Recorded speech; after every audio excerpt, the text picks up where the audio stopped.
Hi అండి, ఈరోజు video వచ్చేసి బంగాళదుంపతో రైస్ చేసుకున్నాము.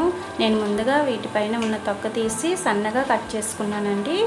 ఇప్పుడు స్టవ్ పై ప్యాన్ పెట్టి 1 టేబుల్ స్పూన్ ఆయిల్ వేసుకొని వీటిని వేయించుకోవాలి.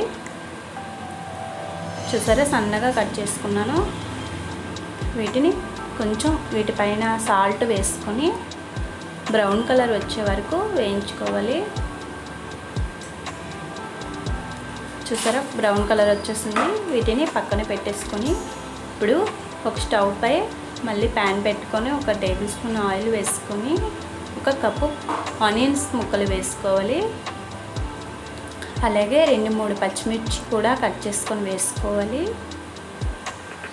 కొంచెం కరివేపాకు వేసుకొని మొత్తం కొంచెం బ్రౌన్ కలర్ వచ్చే వరకు వేయించుకోవాలి.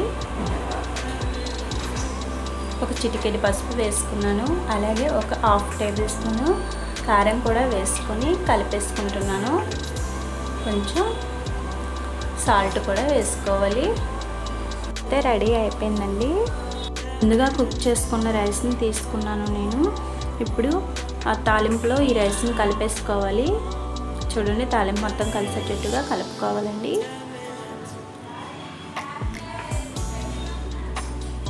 ఓకే, కలిసిపోయింది మొత్తం. ఇప్పుడు కొంచెం 1/2 కప్పు కొత్తిమీర కూడా వేసుకున్నాను. సాల్ట్ సరిపోకపోతే కొంచెం పైన వేసుకోవాలండి. మనం ముందుగా రెడీ చేసుకున్న బంగాళదుంప ముక్కలను కూడా కలిపేసుకొని మొత్తం కలిసేటట్టు చేసుకోవాలి. అంతా కలిసేటట్టు కలిపేసుకోవాలండి. కింద నుంచి పై వరకు ఒక 5 మినిట్స్ వరకు మొత్తం కలిపేసుకోవాలి. లో ఫ్లేమ్లో పెట్టుకోండి స్టవ్. హై ఫ్లేమ్లో అయితే మాడిపోతుంది ఫాస్ట్గా. చిన్నవాళ్ళు కానీ పెద్దవాళ్ళు కానీ చాలా ఇష్టంగా తింటారండి.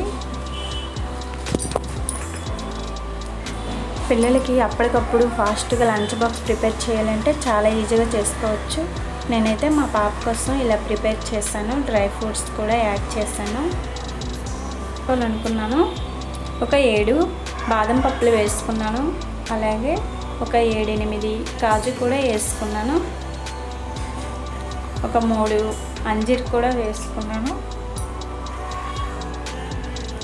అలాగే 7 పీసుల పిస్తా వేసుకొని లంచ్ బాక్స్ ప్రిపేర్ చేసుకున్నాను. ఈ వీడియో కనుక మీకు నచ్చినట్లయితే లైక్ చేయండి, షేర్ చేయండి, సబ్స్క్రైబ్ చేయండి.